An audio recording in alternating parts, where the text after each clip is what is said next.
Vous êtes nombreux à faire l'aller-retour entre Nîmes et Montpellier pour travailler. Aujourd'hui, quelle est votre possibilité? Soit vous prenez votre voiture, c'est déjà cher et ça le sera de plus en plus. Soit vous prenez le TER. C'est une alternative. Sachant qu'il va falloir que vous y adaptiez. C'est pas le TER qui s'adaptera à vous. Eh bien, avec Raymond Couder, nous voulons un TER qui soit un train métro régional. Ça veut dire ce que ça veut dire. Ça veut dire que c'est le TER qui s'adaptera à l'usager et pas le contraire. Aujourd'hui, il faut véritablement des trains plus ponctuels, des trains plus fréquents avec des horaires moins étriqués et évidemment des trains plus sûrs. Ça m'amène à vous parler de sécurité parce que la sécurité, c'est essentiel. C'est le dernier point que je voudrais développer ici. Moi, j'ai des amis qui sont encore au lycée, parce que des amis qui ont moins de 17 ans, et puis j'ai des amis qui ont des enfants qui sont au lycée. Et franchement, j'en ai assez d'entendre régulièrement des histoires de raquettes, des histoires de drogue, des histoires d'agressions toutes banales, mais qui ruinent parfois le moral et le quotidien de nos enfants.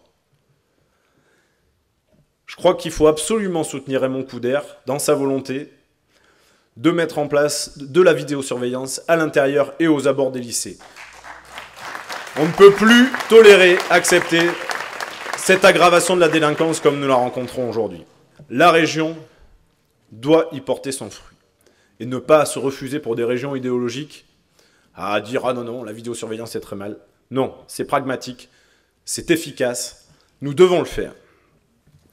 Alors voilà, je vais terminer là-dessus. J'aurais voulu parler d'agriculture. Nous avons visité Sud-Amande aujourd'hui. C'était passionnant. J'aurais voulu parler de tourisme. J'aurais voulu parler de culture. Et nos amis d'Ars Majorum, qui sont là, évidemment,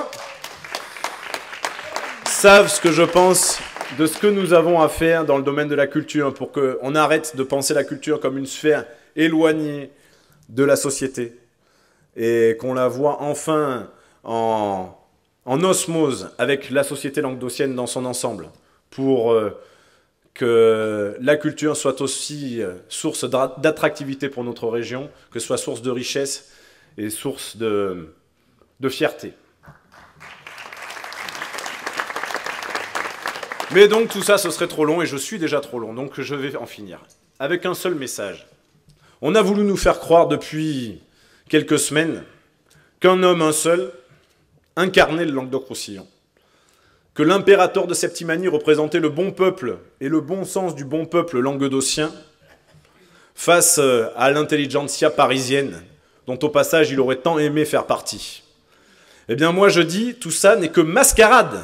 Tout ça n'est que mascarade, car les Languedociens, Raymond Couder, les colistiers de Raymond Couder, les partis de la majorité, depuis plus d'un an, nous les avons rencontrés et nous savons ce qu'ils attendent. Ils attendent un projet d'avenir. Ils attendent qu'on leur parle d'eux et pas uniquement des derniers commentaires de faits divers et pas uniquement de la dernière blague du café du comptoir. Alors, je vous en prie, mes amis, on est nombreux ce soir. Il faut qu'on soit encore plus nombreux et tous autant que vous êtes dans cette salle. Ramenez un de vos amis voir François Fillon jeudi soir au Stade des Costières avec Raymond Couder, pour qu'on crée ce véritable élan, qu'on démontre qu'il y a une véritable révolte des Languedociens contre l'impérator de Septimanie, et que le 21 mars au soir, le président de région se nomme Raymond Couder.